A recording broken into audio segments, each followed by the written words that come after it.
Peoples welfare child education trust P Mallikarjuna సేవలు అభినందనీయమని మనుబోలు తహసీల్దార్ నాగరాజు పేర్కొన్నారు. శుక్రవారం ఆయన మనుబోలు మండలం ఎల్లెన్పురం గ్రామంలో చల్లాయానాదుల చిన్నారులకు బట్టలు పంపిణీ కార్యక్రమానికి ముఖ్య అతిథిగా హాజరయ్యారు. ఈ సందర్భంగా ఆయన మాట్లాడుతూ తల్లిదండ్రులు చిన్నారులను చదివించాలని, విద్యకు ప్రాధాన్యతనిస్తే బంగారు భవిష్యత్తు ఏర్పాటు చేసుకోవచ్చని తెలిపారు. గత 5 సంవత్సరాలుగా మల్లి చేస్తున్న సేవలను ఆయన కొనియాడారు. అనంతరం మల్లికార్జున మాట్లాడుతూ ప్రతి సంవత్సరం సంక్రాంతి పండుగ జరుపుకోవాలనే ఉద్దేశంతో 3 గ్రామాల సల్లా యానాదులకు, మహిళలకు, చిన్నారులకు చీరలు, బట్టలు 270 మందికి కొత్త బట్టలు లేని పేదవాళ్లకి అందిస్తున్నామని తెలిపారు. సేవ చేయడమే తమ ధ్యేయమని అన్నారు. సేవలో ఉన్న సంతృప్తి ఎందులోనూ లేదని తెలిపారు. తమకున్న సంపాదనలో 85% పేదలకు సేవ చేయాలనే ఉద్దేశంతోనే ముందుకు సాగుతున్నారని తెలిపారు. అనంతరం చిన్నారులకు బట్టలను, మహిళలకు చీరలను ఎంఆర్ఓ, వైకాపా నాయకులు వెంకట సుబ్బయ్య చేతుల మీదుగా అందజేశారు.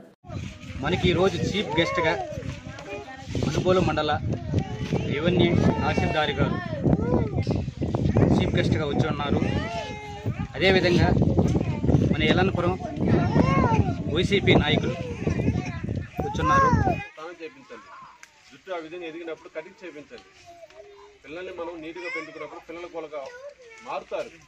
నేను నీట్గా ఉంటున్నాను కాబట్టి చక్కగా చదువుకున్న ఆసక్తి అనేది పిల్లలు కలుగుతారు. కనుక తల్లిదండ్రులు మీకు అందరూ చెప్తున్నారు, మీరు ఎంత నీట్గా ఉంటున్నారో మన బిడ్డలు కూడా అదే నీట్గా ఉండాలి. మన పరిసర ప్రాంతాలు కూడా శుభ్రంగా ఉంచుకోవాలి. మీకు నాయకులు మంచి వాళ్ళు ఉన్నారు, వాళ్ళు చెప్పండి, నీడ్స్ ఉన్నప్పుడు చెప్పండి, వాళ్ళు చెప్తారు.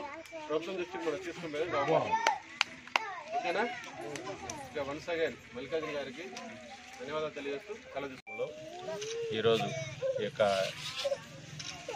గిరిజనులకి కానీ ఎస్సీలకి కానీ స్వచ్ఛందంగా ముందుకు వచ్చి people welfare child education trust వారికి, మల్లికార్జునరావు అనే వారికి అధికార సిబ్బంది తరఫున, అదేవిధంగా లోకల్ తరఫున కృతజ్ఞతలు తెలియజేస్తున్నాను. పిల్లలకి ఒక మంచి కార్యక్రమంలో తలపెట్టి వాళ్ళు ముందుకు వస్తూ గత 5 సంవత్సరాలు వాళ్ళు చేస్తున్న సేవలను బట్టి వాళ్ళని అభినందిస్తున్నాను. అదే కార్యక్రమంలో ఈరోజు మనుబోలు మండలంలో పిడూరుపాలెం గ్రామంలో ఈరోజు మా గ్రామంలో ఉన్న ఎస్టీ పిల్లలకి పిల్లలకి బట్టలు ఇవ్వడానికి వాళ్ళు ముందుకు వచ్చినందుకు వాళ్ళ సంస్థకి, అదేవిధంగా మల్లికార్జునకి అభినందనలు తెలియజేస్తున్నాను. పిల్లలందరికీ నేను చెప్పేది ఏంటంటే చక్కగా చదువుకోవాలి. కనుక ప్రతి తల్లిదండ్రులకి నేను చెప్పేది ఏంటంటే అందరూ కూడా తల్లిదండ్రులు మీ బిడ్డల్ని ఈ రోజు నుంచి స్కూల్కి పంపించండి. స్కూల్లో మనకు ఉపాధ్యాయులు ఉన్నారు, చక్కటి విద్యాబోధన చేస్తూ ఉన్నారు. కాబట్టి పిల్లలందరినీ చక్కగా చదివించండి. వాళ్ళు మంచి భవిష్యత్తుని మీరు కోరుకోవాలని చెప్పేసి మిమ్మల్ని అందరూ కోరుకుంటున్నాను. ఈరోజు ఇక్కడి నుంచి చదువుకున్న వాళ్ళు, కింద నుంచి చదువుకున్న వాళ్ళు ఉన్నతమైన స్థానాలు ఉన్నారు. కనుక ప్రతి బిడ్డని చదివించండి. మీరు వాళ్ళని వృధాగా వాళ్ళని వీధుల మీద వదిలేయొద్దండి. తల్లిదండ్రులందరూ కొంచెం ఇంట్రెస్ట్ తీసుకొని, ఆసక్తి తీసుకొని వాళ్ళందరినీ కూడా చదివిస్తారని చెప్పి కోరుకుంటున్నాను.